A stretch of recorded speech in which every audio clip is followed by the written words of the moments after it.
ओम नमः शिवाय। नमस्कार दोस्तों, आइए सुनते हैं शिव महापुराण की कथा। ब्रह्मा जी बोले, हे नारद, अब मैं तुमसे वह वृतांत कहता हूँ जिस प्रकार गुण निधि नामक ब्राह्मण ने शिवरात्रि व्रत करके आनंद प्राप्त किया। गंगा के तट पर द्रुपदपुरी नामक एक नगर बसा हुआ है। उस नगर को कंपला कहकर भी पुकारते हैं। वह स्थान अत्यंत पवित्र है क्योंकि वहाँ भगवान सदाशिव रामेश्वर के नाम से तथा भगवती सत्यकाली के नाम से विराजमान हैं। उस नगर में यज्ञदत्त नामक ब्राह्मण शिवजी का परम भक्त था। वह दीक्षित नाम से प्रसिद्ध था। राजा ने उस ब्राह्मण को बहुत सम्मान तथा धन देकर प्रसन्न किया था।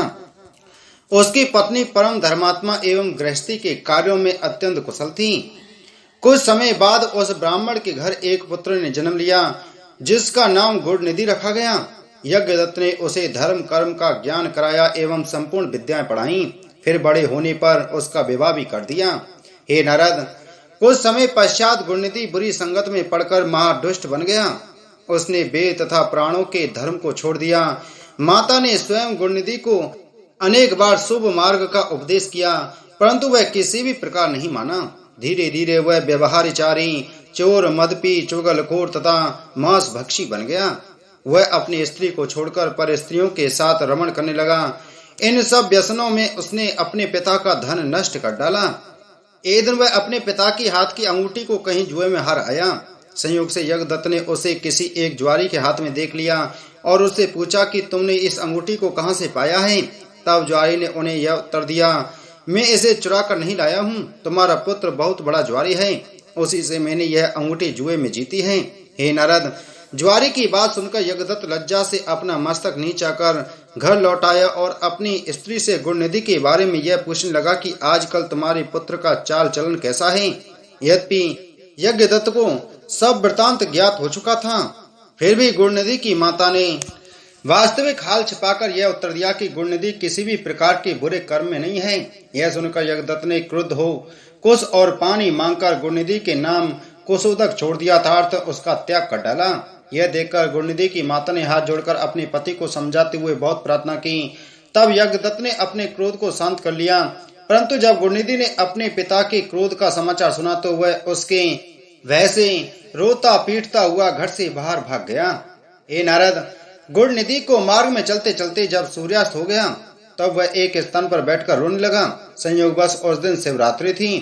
एक शिव भक्त पूजन की सामग्री सहित उसी मार्ग से जा रहा था जहाँ गुणनिधि थक कर बैठा हुआ था। गुणनिधि को उस समय बड़ी जोर की भूख लग रही थी। जब उसने यह देखा कि वे लोग उत्तमोत्तम पकवानों को शिवजी के ऊपर चढ़ाने के लिए ले जा रहे हैं तो उसने सोचा कि मुझे भी इन लोगों के साथ शिव मंदिर में जाना चाहिए। जब ये लोग इन वस्तुओं को शिवजी पर चढ़ाकर निंद्रा मग्न हो जाएंगे तब मैं उन्हें उठाकर खा जाऊंगा, जिससे मेरी क्षुधा का निवारण हो जाएगा।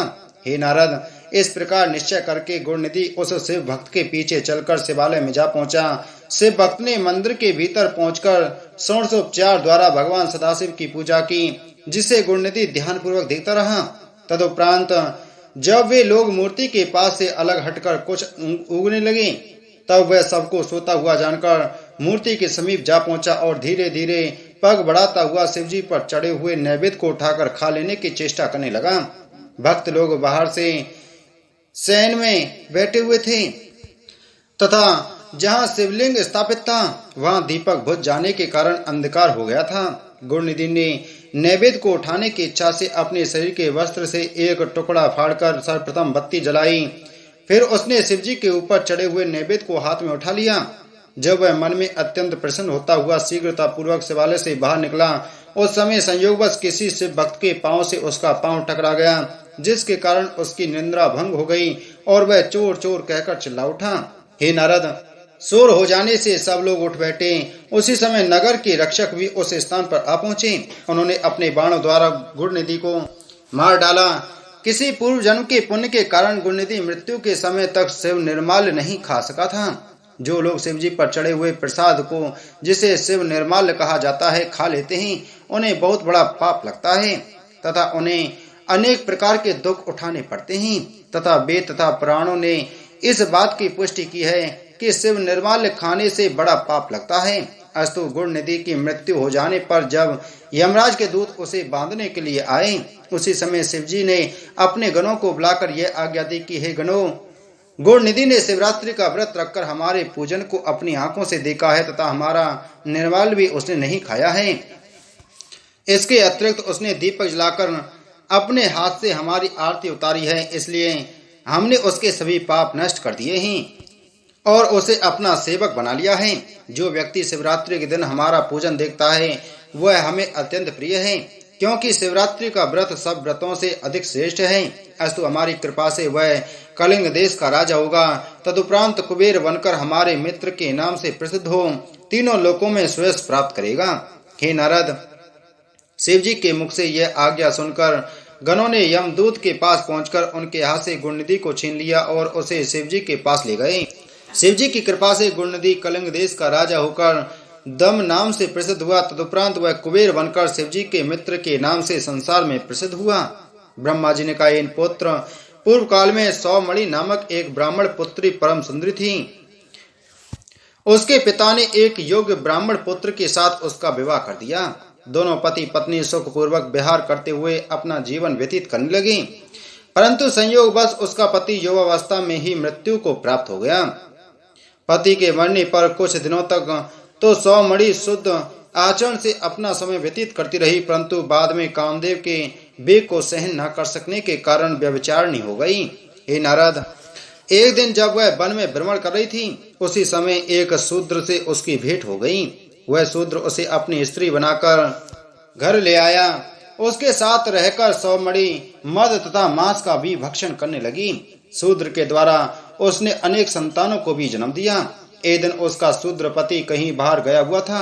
उसके पीछे सौमणि ने मदपान किया तथा मांस खाने की इच्छा से गौशाला में, जहाँ बहुत से बकरे भी बंध रहे थे, जा पहुंची। वहां उसने रात्रि के अंधकार में एक बछड़े को बकरा समझकर मार डाला। जब वह उसे मारकर घर के भीतर लाई और यह जाना कि यह बकरा नहीं अपितु बछड़ा है, तब वह शिव शिव शब्द का उच्चारण करने लगी, परंतु इतने पर भी वह बछड़े के मांस को खा गई तथा उसने कुछ मांस बाहर फेंककर यह प्रसिद्ध कर दिया कि उसे सिंह ने खा लिया है।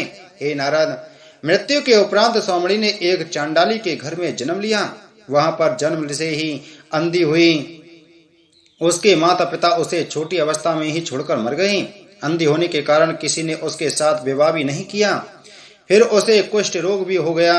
एक दिन फाल्गुन मास की चतुर्दशी को जब शिव भक्त गोकर्ण क्षेत्र में मेले में जा रहे थे, तो वह भी भोजन पाने की इच्छा से उनके पीछे पीछे चल दी।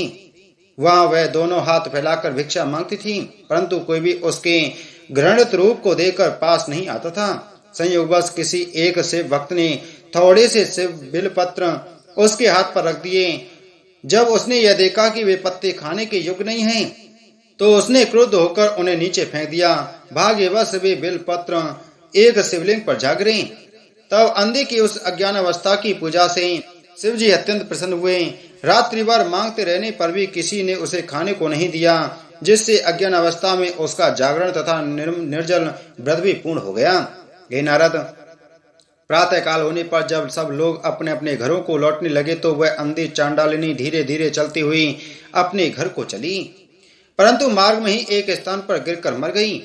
उस समय शिवजी ने अपने गणों को विमान सहित उसे लेने को भेजा। जिस समय शिवजी के गण उस चांडालिनी को लेने के लिए पहुंचे, उस समय गौतम मुनि भी संयोगवश उसी स्थान पर जा पहुंचे।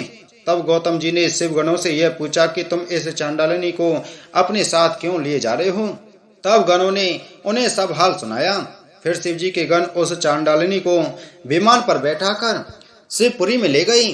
वहां वह मुक्त होकर भगवती गिरजा की सखियों में सम्मिलित हुई। हे नारद, शिवरात्रि का व्रत इस प्रकार श्रेष्ठ फल को देने वाला है। राजा मित्र से भी इस व्रत को करके ब्रह्म हत्या के पाप से मुक्त हुआ था। जो लोग इस आख्यान को पढ़ते अथवा सुनते हैं, उन्हें भी दोनों लोकों में आनंद प्राप्त होता है। बोलो शिव महापुराण की जय। बोलो शिव शंकर भगवान की जय।